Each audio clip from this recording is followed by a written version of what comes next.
وإذ ابتلى إبراهام ربه بكلمات فأتمهن قال إني جاعلك للناس إماما قال ومن ذريتي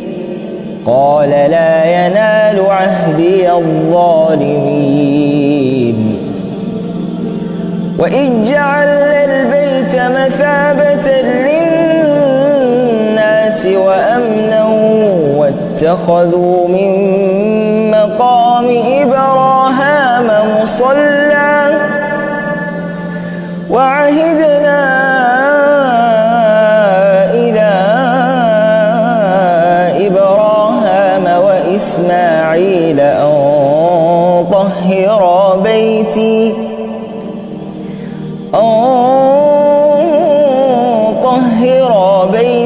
للطائفين والعاكفين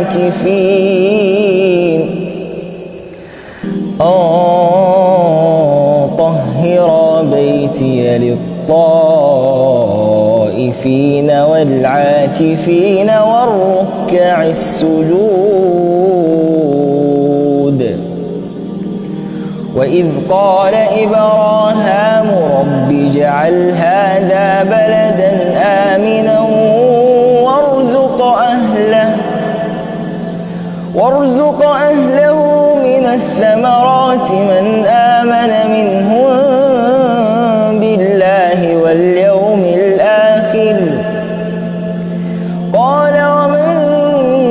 كفر فأمتعه قليلا ثم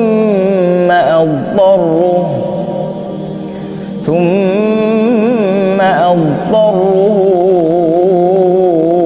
إلى عذاب النار وبئس المصير وإذ يرفع إبراهام القواعد من البيت وإسماعيل ربنا تقبل منا إنك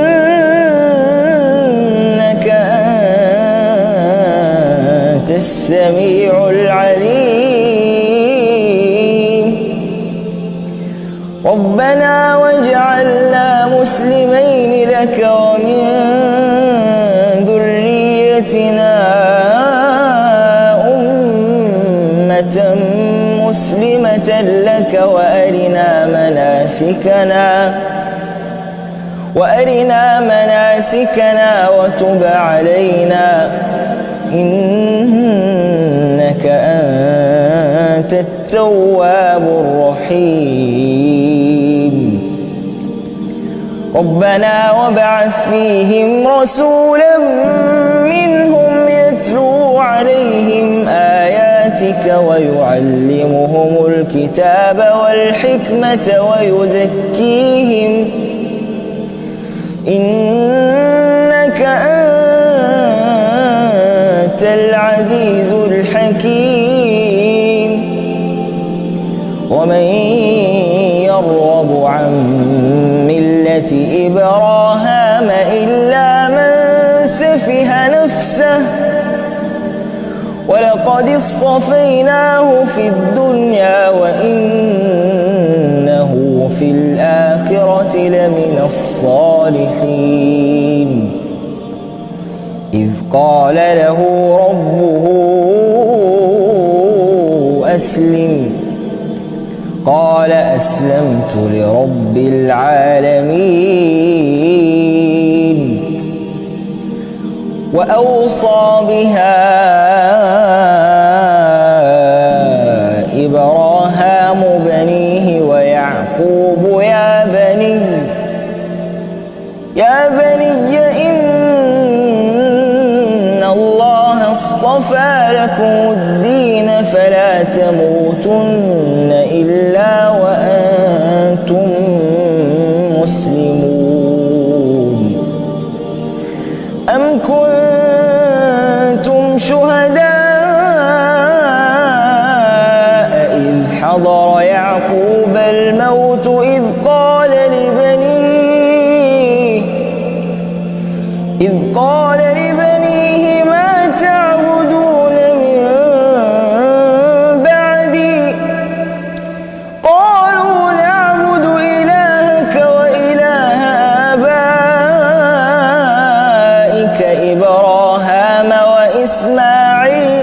وإسحاق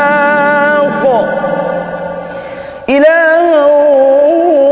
واحدا ونحن له مسلمون تلك أمة قد خلت لها ما كسبت ولكم ما كسبتم ولا تسألون عما